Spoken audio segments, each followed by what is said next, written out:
Bonjour, dans ce tutoriel, nous allons voir quelques fonctions de base d'Excel. Tout d'abord, Excel est subdivisé en feuilles.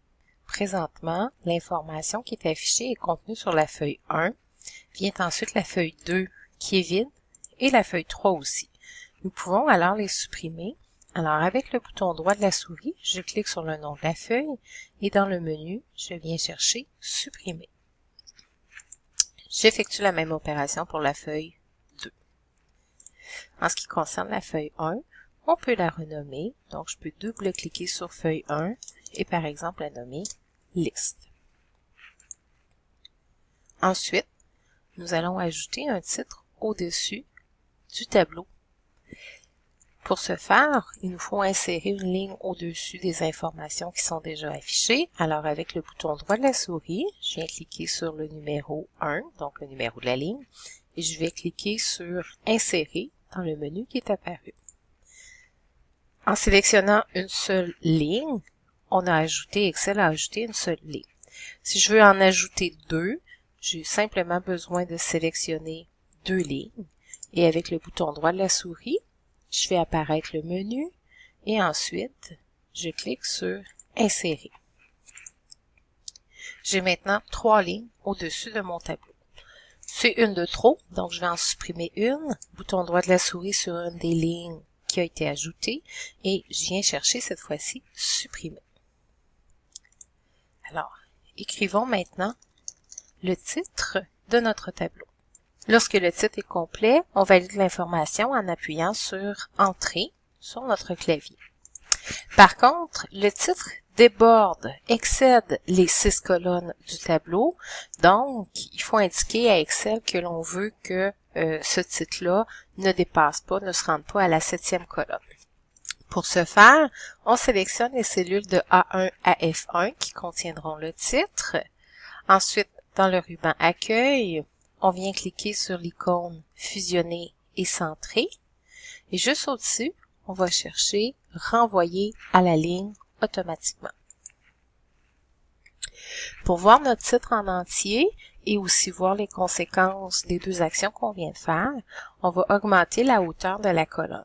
Donc, juste en dessous du numéro de la ligne 1, il y a un petit trait gris très pâle qui sépare le numéro 1 du numéro 2. On clique sur ce petit trait gris-là, on reste cliqué et on descend pour augmenter la hauteur de la cellule. On voit ce qui s'est passé. Donc, la cellule A1 s'est fusionnée avec F1.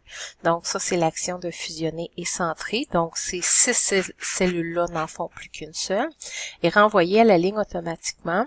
Quand Excel est arrivé au bout de la cellule, ce qu'il a fait, c'est comme il a inséré une ligne à l'intérieur de la cellule pour poursuivre l'écriture du titre. On peut modifier l'apparence du titre. Alors, toujours dans le ruban Accueil, on a des outils pour la police de caractères. Donc, par exemple, je peux augmenter la taille de mon titre à 12. Je peux le mettre en caractère gras. Aussi, on voit que le titre est inscrit dans la zone inférieure de la cellule. Donc, on peut aller cliquer sur l'icône Aligner verticalement. Donc, ça permet d'avoir une meilleure apparence de notre titre.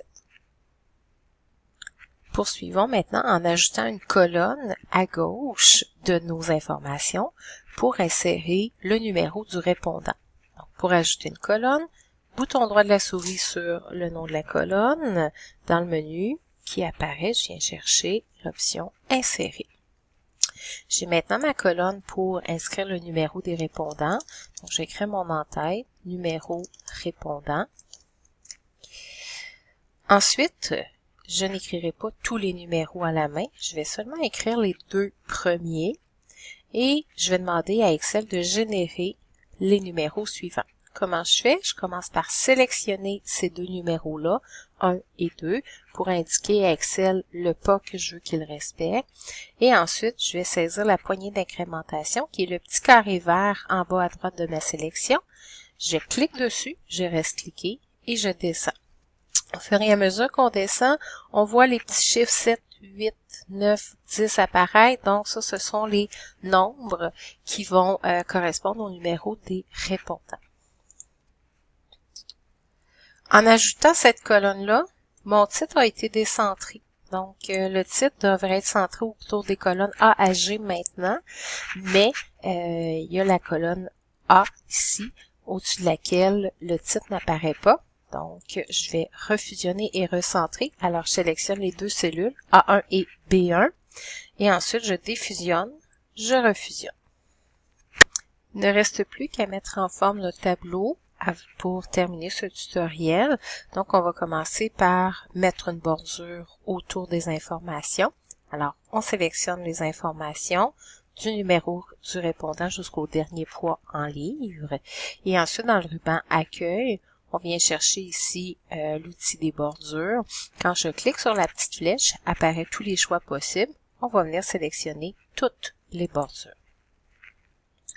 On peut centrer aussi l'information du tableau. Donc, on vient aligner au centre le contenu.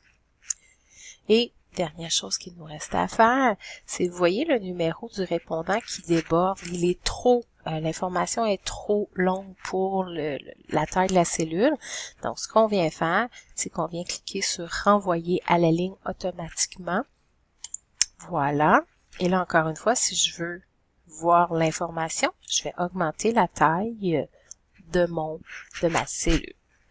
Reste juste à centrer verticalement nos entêtes. Donc, je sélectionne toutes les entêtes pour les faire tout à la fois. Et je viens cliquer sur aligner au centre. La suite de l'introduction sera dans le tutoriel numéro 2.